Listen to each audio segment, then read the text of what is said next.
안녕하세요. 오늘은 276번 할 차례죠. 276번.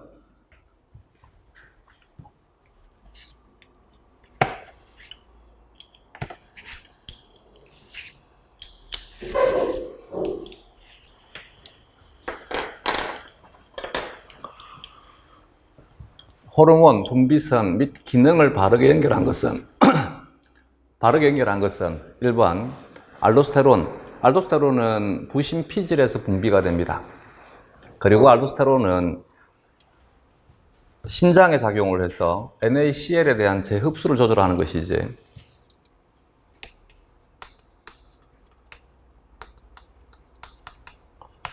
부신의 경우에는 바깥쪽은 피질, 안쪽은 수질. 피질은 우리말로 하게 되면 겉질이라고 그랬죠. 피질은 일본 말입니다. 바깥쪽 물질이란 뜻입니다. 수질은 안쪽 물질이란 뜻입니다.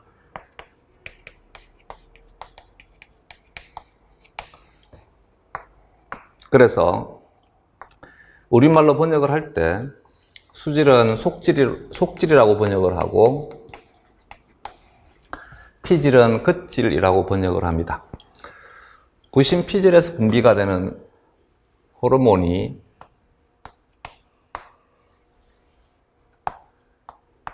제일 바깥쪽에서 분비가 되는 것이 알도스테론입니다.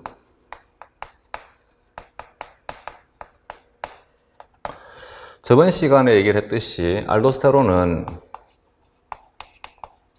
미네랄로 코르티코이드, 무기질 코르티코이드의 대표적인 호르몬이 알도스테론입니다.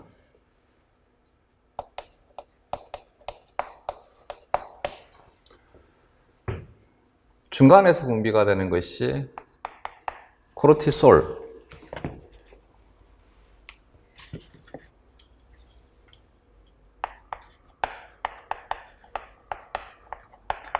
코르티솔로 표기해도 되고 코티졸로 표기를 해도 되고, 얘는 발음 기호로 표기한 것이고 코티졸은 발음 나는 대로 표기한 것입니다. 글루코코르티코이드에 속하는 가장 대표적인 것이 코르티솔. 글루코코르티코이드를 당질 코르티코이드로 번역을 합니다. 물론 일본 말을 한글음으로 표기한 것입니다. 그래서 당질 코르티코이드라 해도 되고 글루코코르티코이드라 해도 되고, 제일 안쪽 층에서 분비가 되는 것이 부신성 안드로겐입니다. 부신성 성스테로이드입니다.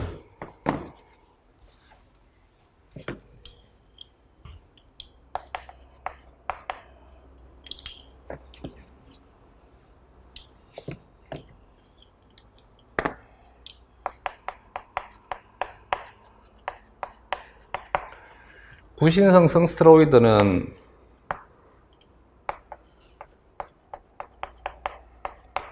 부신성 안드로겐과 부신성 에스트로겐,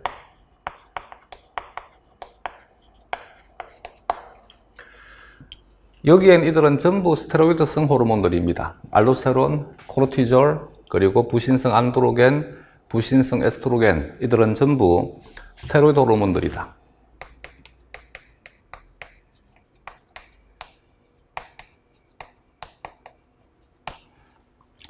부신 수질에서 분비가 되는 것은 아드레날린, 동의어가 에피네프린, 놀에피네프린,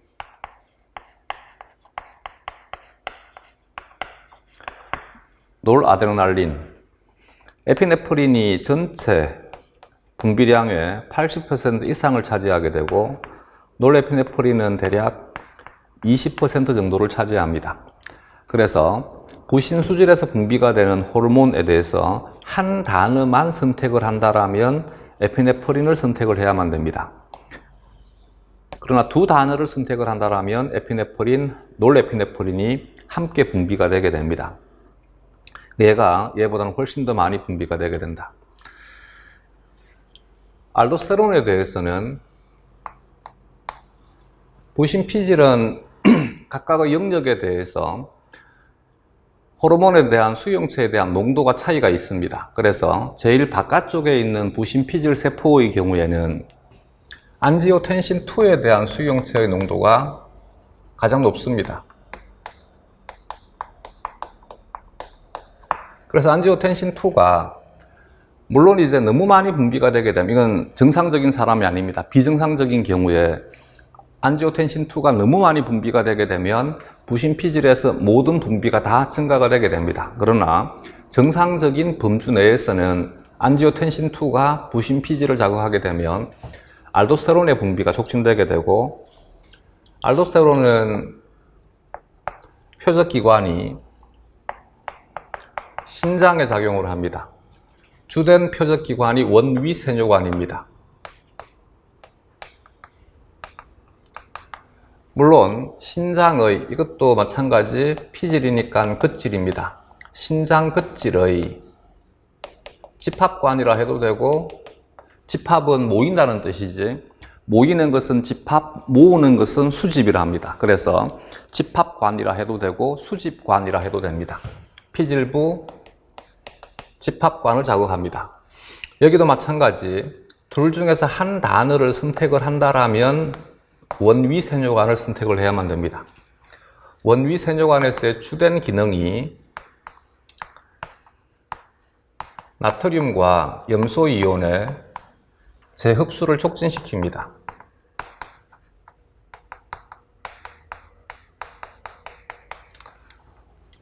나트륨과 염소이온이 재흡수가 될 때 이들은 전체가 다 시스템이 함께 묶여 있어요. 그래서 NaCl이 재흡수가 되면 칼륨은 분비가 되게 됩니다.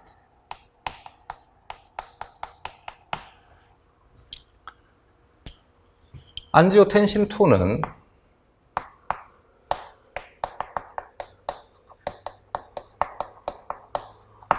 안지오텐신1이 안지오텐신2로 전환되게 됩니다. 이것을 전환시키는 효소를 안지오텐신 전환 효소라 합니다. 안지오텐신 전환 효소를 약자를 ACE라 합니다. 안지오텐신 전환 효소로 번역을 합니다. 얘는 모세혈관 내피세포막에 있는 막효소인데 내 몸 전체에 골고루 분포합니다. 대신 폐에 있는 폐모세혈관의 내피세포막에 가장 높은 농도로 존재하는 것이 안지오텐신 전환 요소가 되게 됩니다. 안지오텐신 1은 혈장 단백질인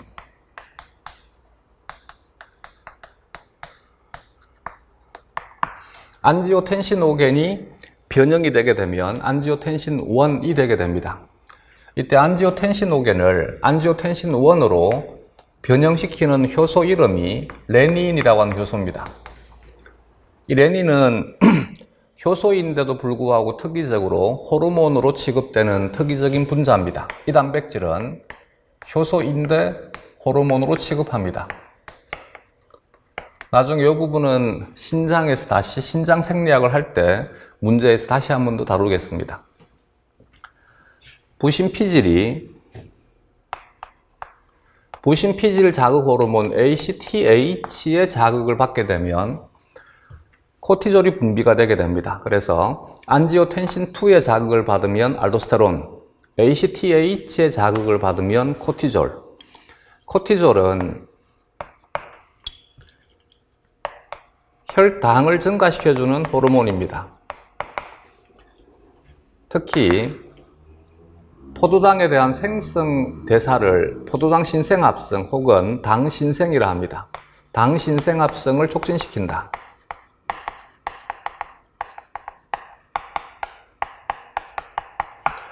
앞에서 동물의 경우에 당신생합성이 일어나려면 포도당을 만들기 위한 재료가 필요하다 그랬어요. 이때 당신생합성에 대한 시작은 옥살로아세테이트에서 시작이 되게 되고, 이 옥살로아세테이트를 제공해 주는 것이 동물은 아미노산이라 했습니다. 그래서 당신생이 일어나려면 아미노산에 대한 공급이 활발해야 됩니다. 이것을 위해서 코티졸은 단백질의 분해를 촉진시킵니다. 이렇게 분해가 된 단백질이 당신생에 대한 재료로 이용이 되게 됩니다. 코티졸은 또 하나의 특징이 면역을 억제하는 것이 코티졸의 기능입니다.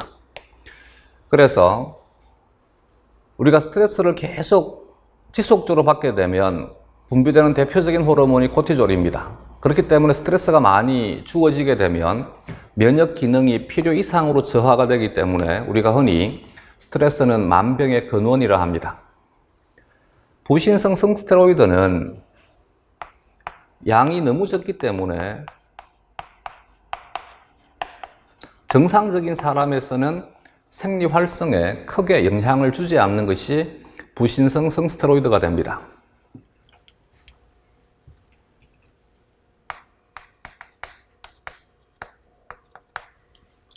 혈장에 존재하는 안드로겐과 에스트로겐의 경우에 남성은 혈장에 존재하는 안드로겐이 대부분 정소에서 분비가 된 테스토스테론입니다. 정소에서 분비가 되는 안드로겐이 부신에서 분비가 되는 안드로겐보다는 훨씬 더 많습니다. 에스트로겐의 경우에도 정소에서 분비가 되는 에스트라디올이 부신에서 분비가 되는 에스트로겐보다는 농도가 높습니다.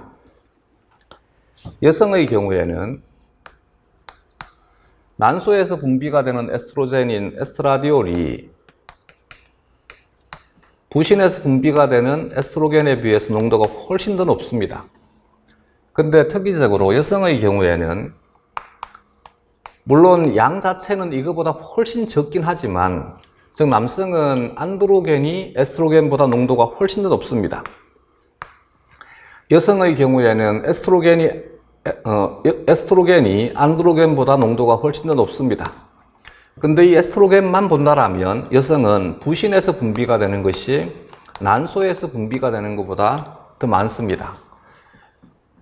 어쨌든 여성의 경우에 부신에서 분비가 되는 것이 난소에서 분비가 되는 것보다는 많지만 이것에 대해서는 농도가 너무 낮기 때문에 부신에서 분비가 되는 안드로겐이 여성의 생리 활성에 크게 영향을 주지 않는 상태입니다.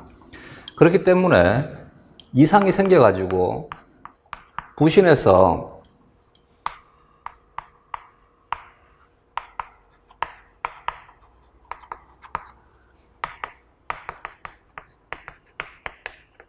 얘는 지금 병입니다. 병. 정상적인 사람이 아니라 이렇게 부신에서 성호르몬의 분비가 과다하게 형성이 되는 병의 경우에 남성은 여기에서 부신 호르몬이 더 더해진다 하더라도 큰 문제가 없습니다. 예를 들어서 숫자는 물론 거짓말입니다. 남성의 경우에 정소에서 분비가 되는 테스토스테론이 1000개가 분비된다고 가정하자. 부신에서 분비가 되는 테스토스테론이 이때는 변형이 된 것입니다. 그래서 부신성 안드로겐입니다. 부신성 안드로겐이 하나가 분비가 되는 것이 정상인이라 하자. 이때 이 정상인에 비해서 부신에서 부신성 안드로겐이 5배가 분비가 되게 되면 5가 되게 됩니다.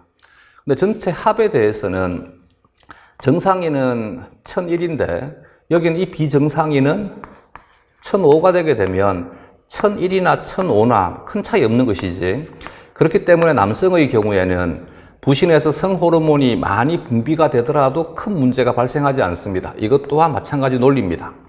근데 여성의 경우에는 안드로겐이 난소보다는 부신에서 더 많이 분비가 되어 버리니까 예를 들어 가지고 여성은 부신에서 분비가 되는 것이 5가 분비가 되고 난소에서 분비가 되는 것이 1이 분비가 된다고 가정하자. 이때 이 5가 5배로 분비가 되게 되면 25가 되어 버리니까 이제는 이들의 합은 6인데 이들의 합은 26이 되니까 굉장히 큰 변화가 일어나게 되는 거지. 그래서 부신에서 성호르몬이 분비가 되었을 때 남성은 크게 영향을 받지 않지만 여성은 크게 영향을 받습니다. 그래서 호르몬에 대한 분비 과다에 대해서 부신에서 성호르몬이 분비가 되되 여성에 영향을 주는 것이니까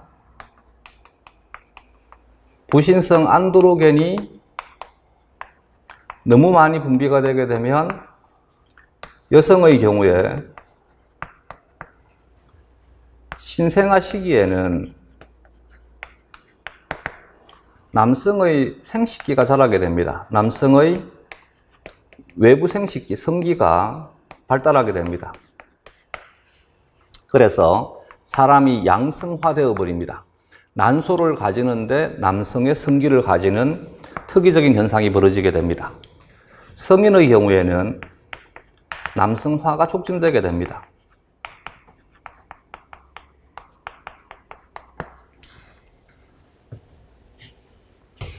에피네프린과 놀에피네프린은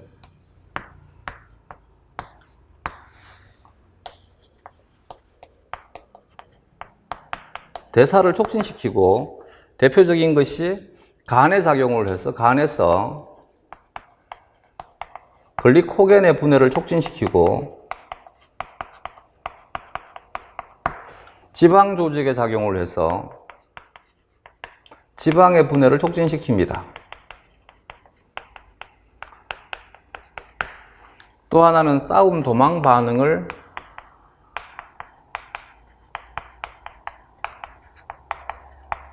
촉진하는 것이 에피네프린, 놀에피네프린이 됩니다. 싸움 도망 반응에 대한 것은 주된 것이 순환계는 촉진시키게 되고 호흡계를 촉진시키게 됩니다. 대신 이때 호흡이라고 하는 것은 숨 쉬는 행위를 말하는 것이 아니라 기도에 대한 기도 확장을 말합니다. 기도 저항을 감소시키는 것을 말합니다. 순환과 호흡이 촉진되니까 싸움 도망 반응에 직접적인 효과는 가지지 않지만 에너지를 이쪽으로 몰아주려니까 상대적으로 소화는 일을 적게 해야 됩니다. 그래서 소화 억제에 대한 효과를 가지게 됩니다.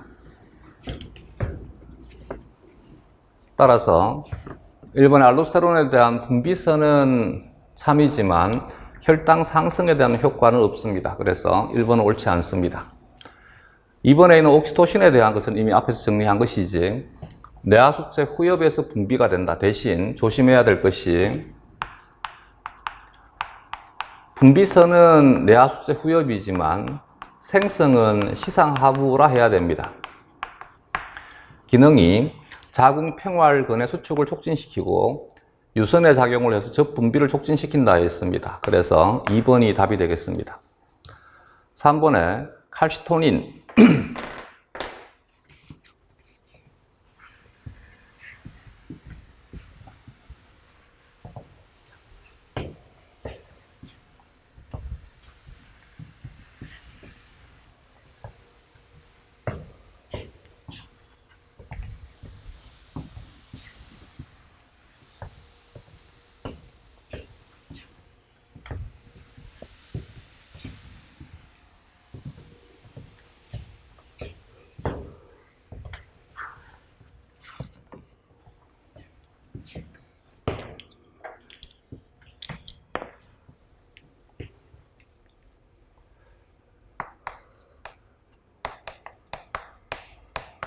혈액 내의 칼슘 농도에 대한 조절은 갑상선 호르몬과 부갑상선 호르몬에 의해서 이루어집니다. 혈장에 칼슘 농도가 증가가 되게 되면 이것에 대해서 갑상선이 자극을 받습니다. 갑상선이 칼시토닌이라고 하는 얘는 펩티드성입니다. 우리가 흔히 말하는 갑상선 호르몬은 티록신인 것이지 티록신은 얘는 아미노산이 변형이 된 것입니다. 여기는 칼시토닌은 펩티드성 호르몬으로서 신장과 뼈에 작용을 하되 주된 것은 뼈에서 칼슘의 유리를 억제합니다. 칼슘의 유리를 억제해서 뼈에 칼슘의 저장을 촉진시키는 것이 칼시토닌이 하는 기능입니다. 대신 칼시토닌은 실제 정상적인 사람에서는 효과가 크지 않습니다. 얘는 부갑상선 호르몬에 대한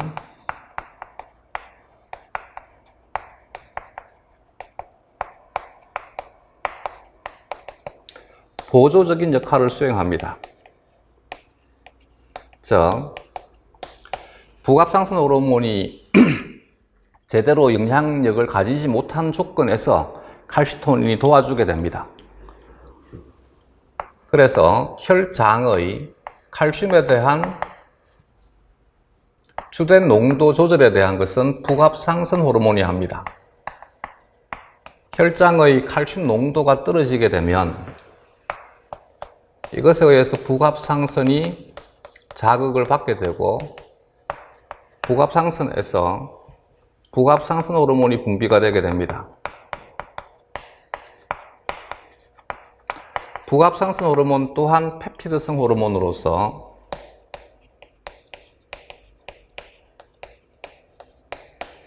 약자를 PTH라 하거나 다른 말로 파라토르몬이라 합니다.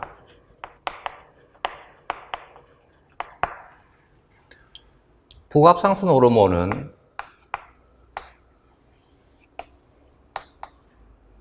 뼈에 작용을 해서 칼슘의 유리를 촉진시킵니다.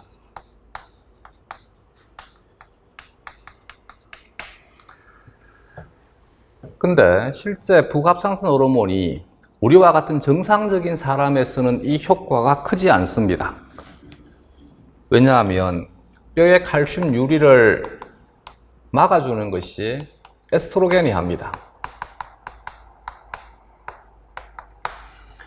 그래서 부갑상선 호르몬이 뼈를 파괴하려고 하는데 에스트로겐이 막고 있기 때문에 실제로는 크게 작용하지 못합니다.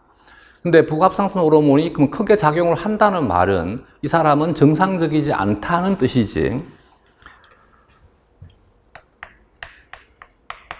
정상은 보편적인 것을 정상이라 합니다. 비정상은 비보편적인 것을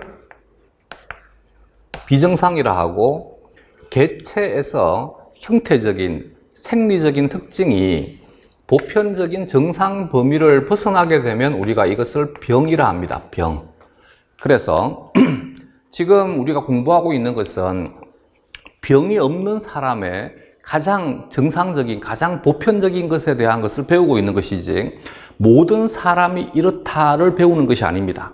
즉 우리가 배우는 것에 대해서 반대의 일이 일어나게 되면 이 사람은 병이 있다가 결론이 되게 되는 것입니다. 그래서 여기서 정상적인 사람은 에스트로겐이 칼슘의 유리를 막아주기 때문에 PTH가 크게 영향력을 가지지 못하게 됩니다.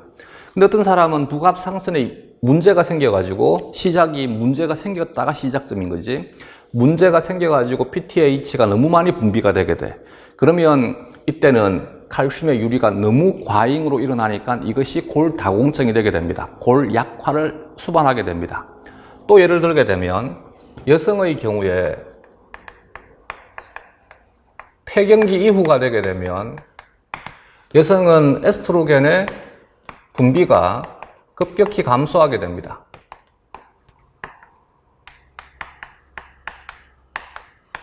그러면 이와 같은 여성의 경우에 이 50대 여성은 이제 얘가 작용을 하지 못하니까 이것에 대한 효과가 너무 강하게 드러나 버리게 됩니다. 이것 때문에 뼈가 약해지게 됩니다. 이것이 갱년기 질환의 대표적인 골다공증이 되게 됩니다. 그래서 골다공증에 대한 원인은 에스트로겐의 분비 저하로 인해서 야기된다라고 얘기를 하는 것입니다. 그러면 남성의 경우에는 왜 이와 같은 골다공증에 대한 확률이 낮으냐면 남성은 50대가 되게 되면 오히려 에스트로겐에 대한 분비량은 증가가 되게 되고 안드로겐에 대한 남성 호르몬에 대한 분비량은 감소가 되기 때문에 문제가 생기지 않는 것이 대표적입니다. 남성의 특징이 되게 되는 것입니다. 두 번째, 부갑상선 호르몬은 신장에 작용을 해서 칼슘의 재흡수를 촉진시킵니다.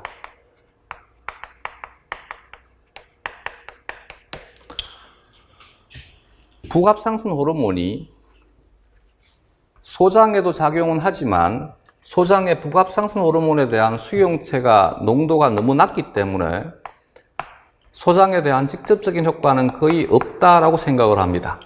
대신 부갑상선 호르몬이 얘는 장소 절대 잊어버리면 안 됩니다. 신장에 작용을 해서 신장에서 활성 비타민 D, 저번 시간에 했지. 활성 비타민 D는 칼시토리올, 디하이드록시콜레칼시페롤을 활성 비타민 D라 한다고 그랬어요. 이 활성 비타민 D의 생성을 촉진시킵니다. 이렇게 생성된 활성 비타민 D가 소장에 작용을 해서 소장에서 칼슘의 흡수를 촉진시킵니다.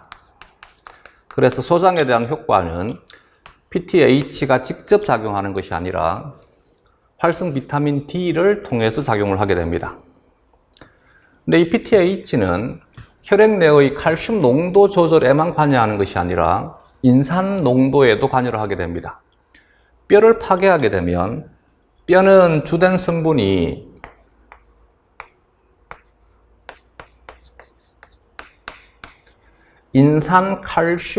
인산칼슘염입니다.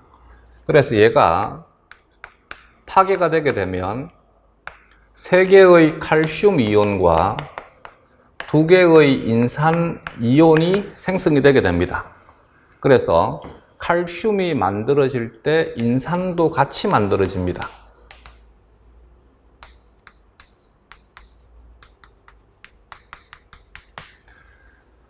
활성 비타민 D가 소장에 작용을 하게 되면 칼슘의 흡수가 일어날 때 인산 이온도 함께 흡수가 되게 됩니다.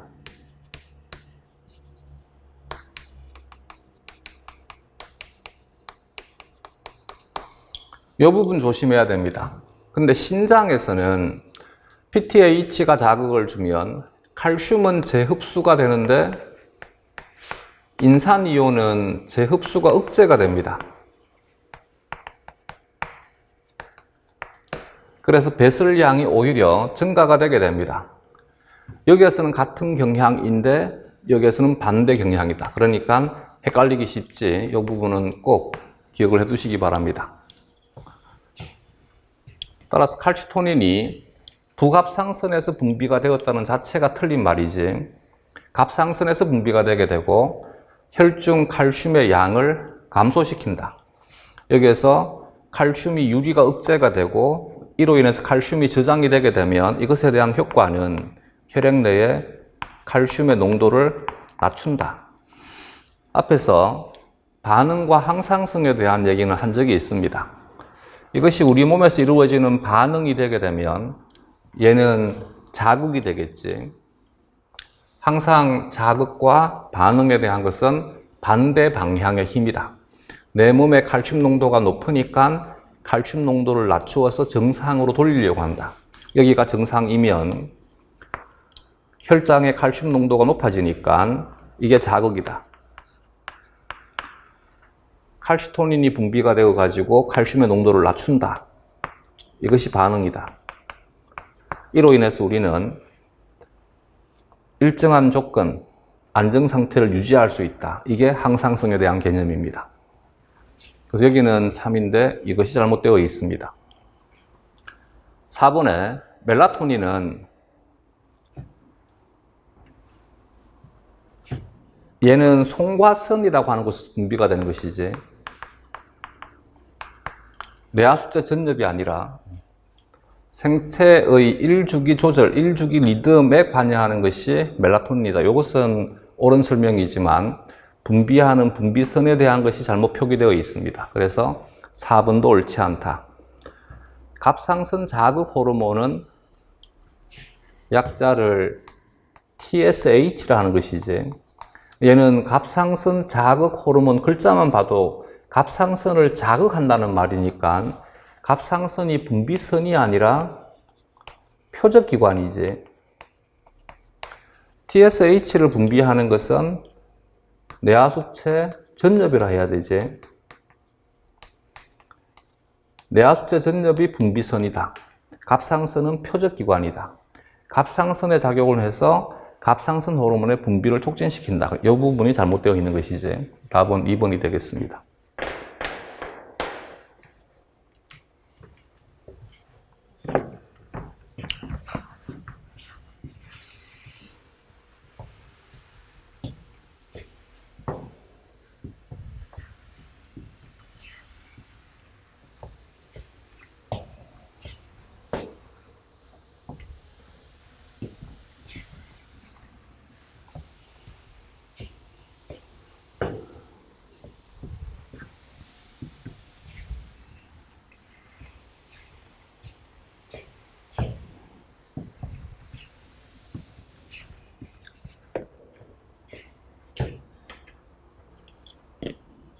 다음 277번.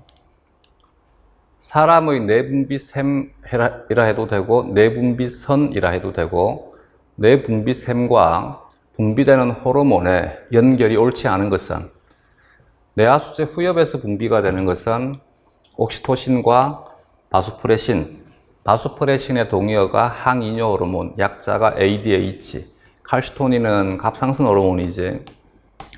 그래서 답은 1번이 되겠습니다. 부신 피질에서 분비가 되는 것이 당질 코르티코이드라 해도 되고 글루코코르티코이드라 해도 되고 코티졸이라 해도 되고 코르티솔로 표기를 해도 되고 이자의 베타세포에서 분비가 되는 것은 인슐린, 알파에서 분비가 되는 것은 글루카곤이지. 뇌하수체 전엽에서 부신 피질 자극 호르몬, 약자가 ACTH. 뇌하수체 전엽 호르몬에 대한 목록은 이미 앞에서 다 정리를 했습니다. 조금 전에 얘기했듯이 부신 수질에서 분비가 되는 것이 에피네프린, 물론 놀에피네프린도 분비가 됩니다. 근데 단어를 하나만 선택을 한다면 에피네프린을 꼭 선택을 하자. 물론 부신 수질에서 놀에피네프린이 분비가 된다는 말이 틀린 말은 아닙니다. 또한 부신 수질에서 에피네프린이 분비가 된다라고 하는 것이 이 문장이 놀에피네프린이 분비되지 않는다는 것을 의미하는 것은 아닙니다. 그 답은 1번이다. 다음.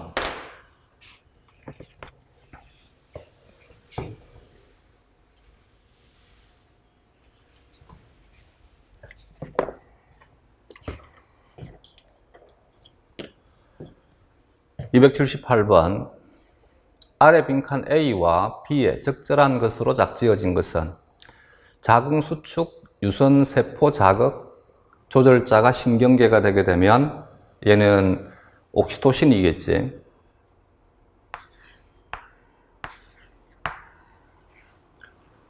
엔돌핀은 통증을 완화시키는 것입니다. 글루카곤은 혈당량을 증가시키는 호르몬으로서 에피네프린과 기능이 유사합니다. 글루카곤 또한 마찬가지. 얘는 글리코겐에 대한 분해를 촉진시키게 되고 지질에 대한 지질에 대한 분해를 촉진시키게 됩니다.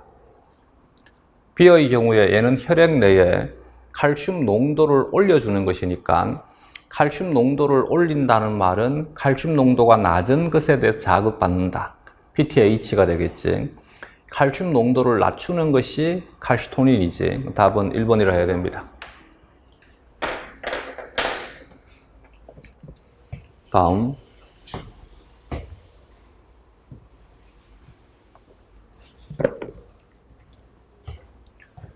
(279번) 그림은 티록신의 분비 조절 과정을 나타낸 것이다. 시상하부에서 TSH 릴리징 호르몬이라 해서 약자를 TRH가 뇌하수체 전엽을 자극하게 되면 뇌하수체 전엽에서 갑상선 자극 호르몬, 갑상샘 자극 호르몬, 약자가 TSH. 얘가 갑상선을 자극하게 되면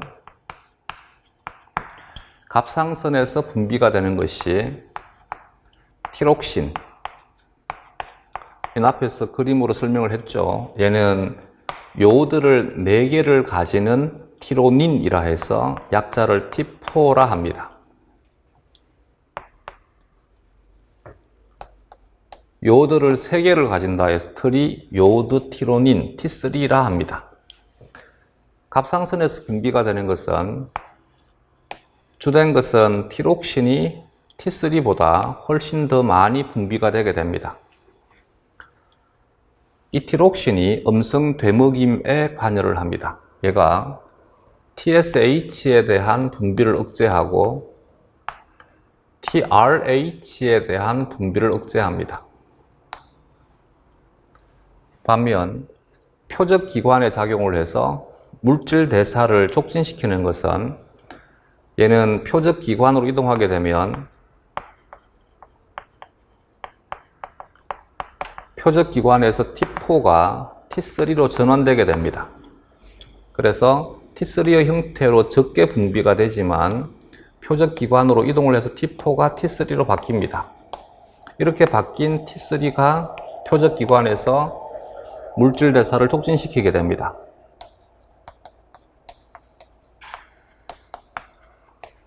이때 대사는 유산소 호흡이 촉진되게 됩니다.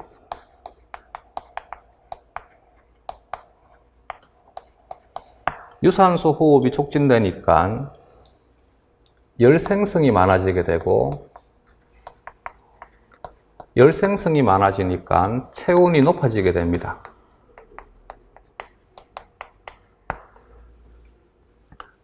또한 갑상선 호르몬은 중추신경계를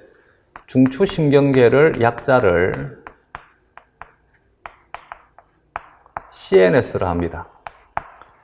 CNS의 중추신경계의 발달과 흥분성을 증가시켜 줍니다.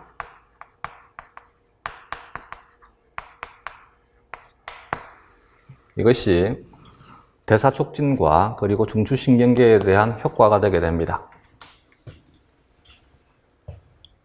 1번에 티록신 분비는 양성 피드백에 의해 조절된다.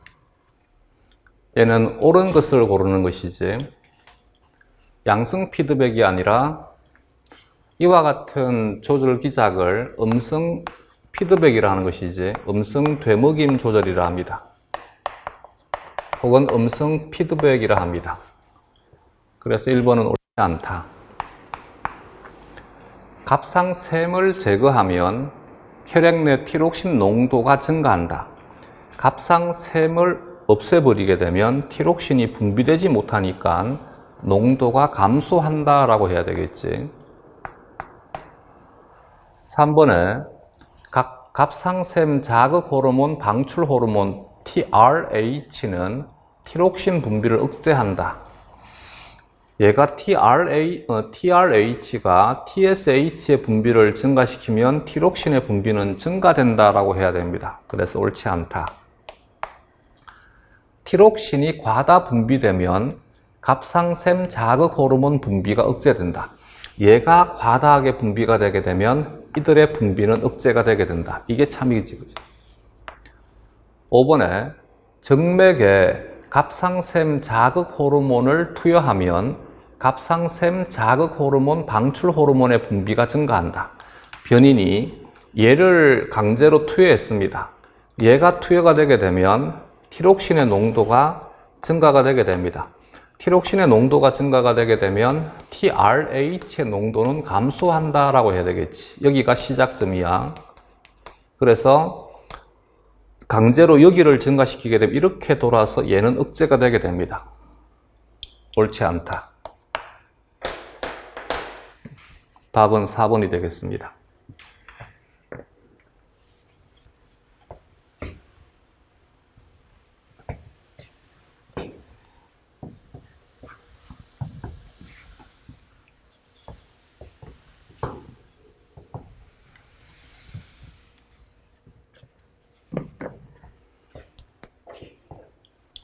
다음 280번에 갑상선 질환에 대한 설명으로 옳지 않은 것은 1번에 티록신이 부족하면 무기력감을 수반하는 갑상선 기능 저하증이 나타난다.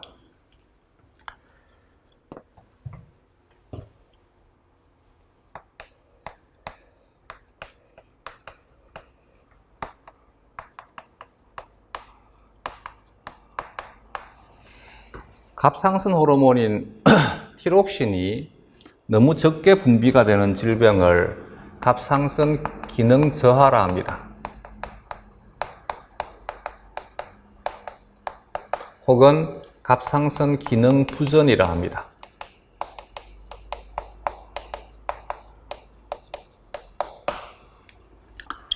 병이라고 하는 것은 비정상을 병이라 하는 것이지 어떤 수치가 떨어지기 때문에 병이다가 아닙니다. 어떤 수치가 증가되기 때문에 병이다가 아닙니다.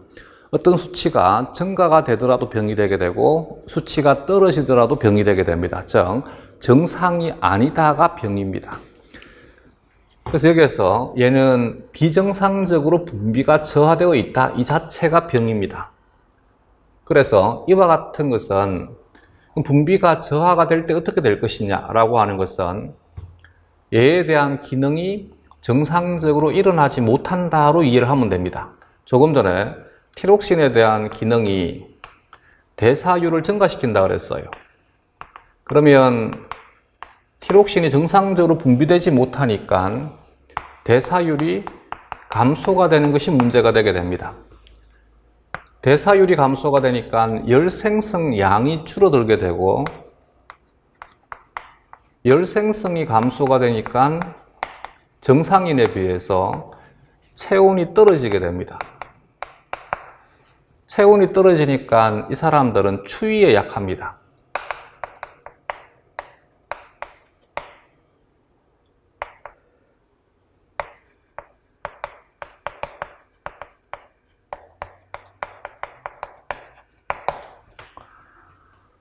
대사율이 낮으니까 내 몸의 유기 영양소들을 빨리 태우지를 못합니다. 그래서 체중이 증가가 되게 됩니다.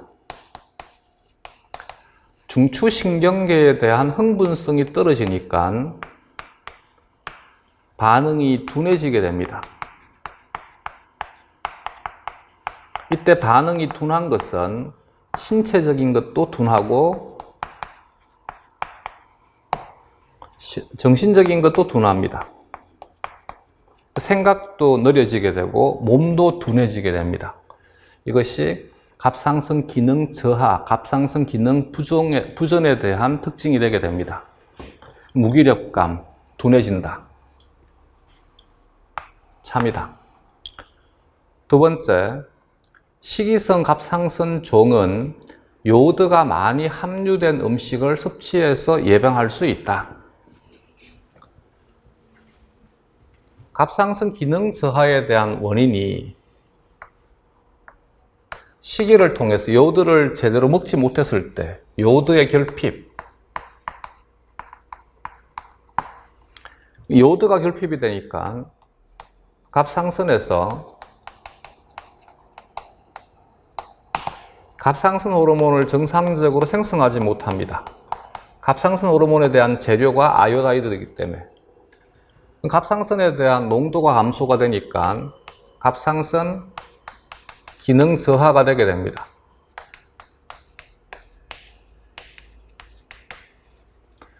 티록신의 농도가 감소가 되게 되면 TRH는 농도가 증가가 되게 되고 TRH의 분비 농도가 증가가 되니까 TSH의 농도도 증가가 되게 됩니다.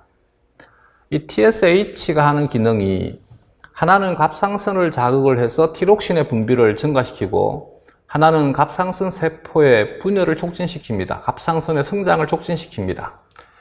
얘가 농도는 높지만 여기에 작용을 하려고 하는데 지금 요오드가 없으니까, 즉 나는 운전을 너무 잘합니다. 근데 문제는 내가 지금 앉아있는 차에 기름이 없습니다. 그러면 내가 아무리 운전을 잘해도 차는 나갈 수가 없겠지, 그지? 그래서 얘가 아무리 자극을 줘도 재료가 없으니까 만들지 못하는 상태가 되게 됩니다. 이 TSH의 농도가 증가가 되게 되면 갑상선이 과잉으로 자극이 되어서 갑상선이 비대해집니다. 갑상선암, 갑상선종이 만들어지게 됩니다. 그러면 이것에 대한 원인은 시작이 여기에서부터 시작된 것이니까 이것만 해결해 주면 됩니다. 그래서 요오드가 많이 함유된 음식을 섭취하게 되면 이것을 호전시킬 수 있다, 예방할 수 있다. 참이다. 다음 세 번째, 그레이브스 병은 티록신의 분비가 증가되고 갑상선 자극 호르몬의 분비는 감소가 된다. 먼저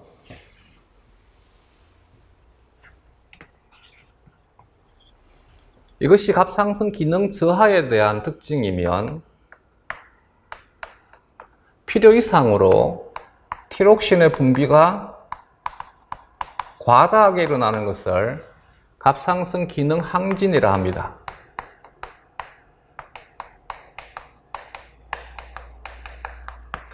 갑상선 기능 항진증은 대사율이 너무 높은 것이 문제입니다.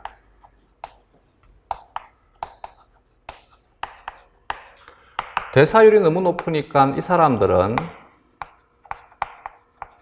열 생성량이 너무 많고, 열 생성량이 많으니까 정상인에 비해 체온이 높습니다. 그래서 이런 사람들은 더위에 대한 내성이 작습니다.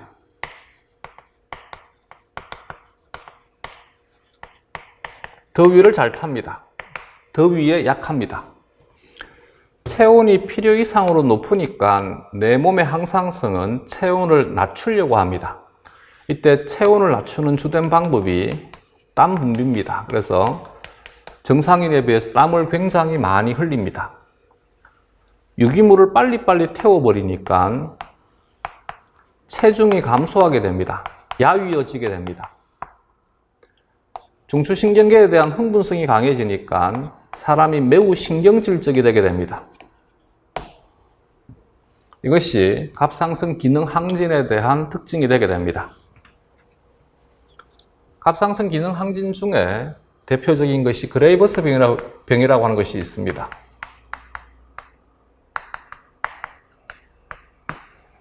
이 그레이버스 병은 자가 면역성 질환으로서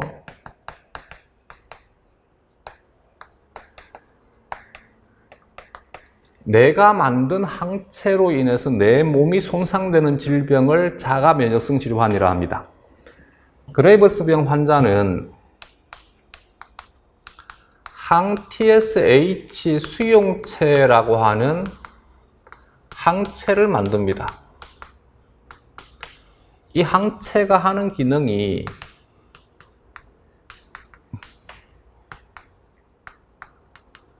이 항체가 TSH처럼 작용을 합니다.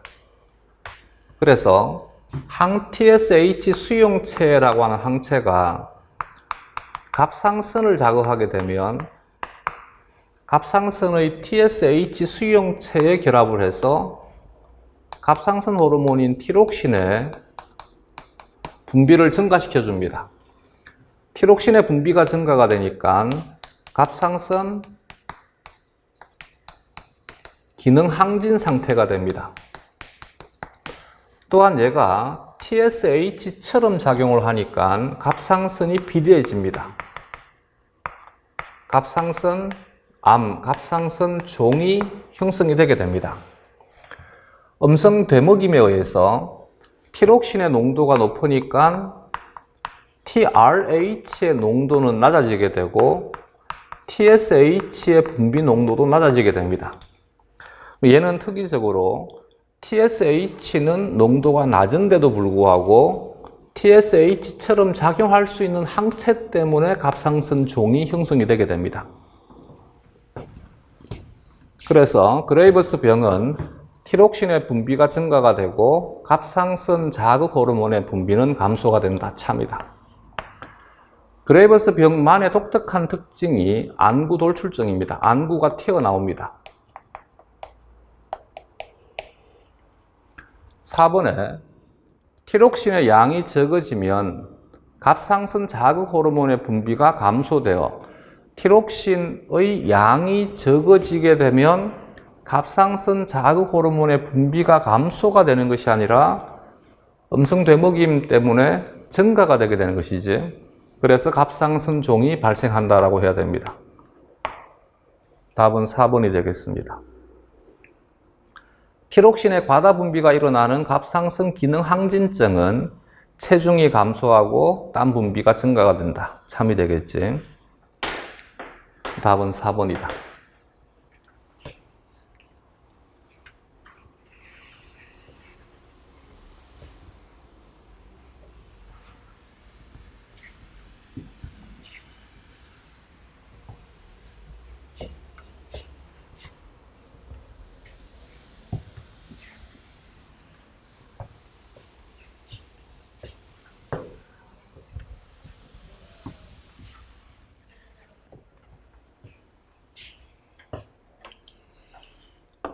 다음 281번.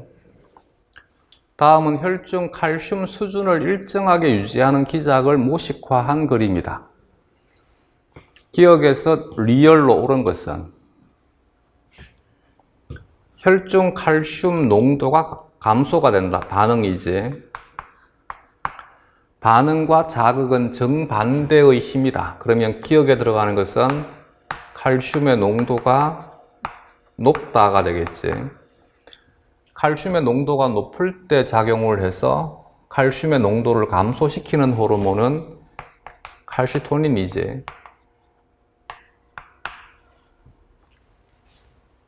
얘는 혈중 칼슘 농도가 증가가 된다가 반응이니까 이것에 대한 자극은 칼슘의 농도가 낮다가 되어야 되겠지.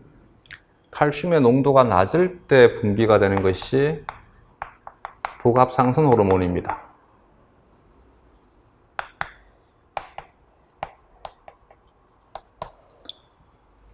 그러면 얘는 칼시토닌이 들어가면 되고, 칼시토닌을 분비하는 것이니까 갑상선이라 하면 되고, 얘는 부갑상선 호르몬을 분비하는 것이니까 칼슘의 농도가 낮을 때 부갑상선이 자극이 되면 된다. 따라서 1번은 갑상샘, 기억은 갑상샘, 니은은 칼시토닌, 디귿은 부갑상샘 호르몬 PTH, 리얼은 부갑상샘이라 하면 되겠지. 답은 2번이다.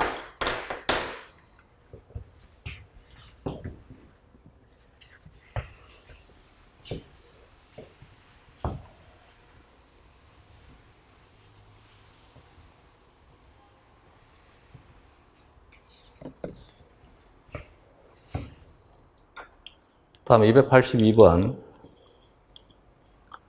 그림은 체온이 낮아질 때 사람의 체온 조절 과정의 일부를 나타낸 것이다. 이에 대한 설명으로 옳지 않은 것은 단 기억은 신경이고 니은, 디귿, 리얼은 호르몬이다.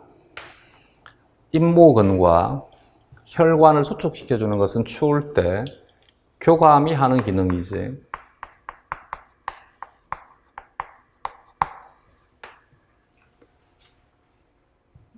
니은의 경우에는 여기가 갑상샘인데 갑상샘을 자극하는 것은 TSH이지. TSH를 분비하는 것은 뇌하수체 전염이겠지.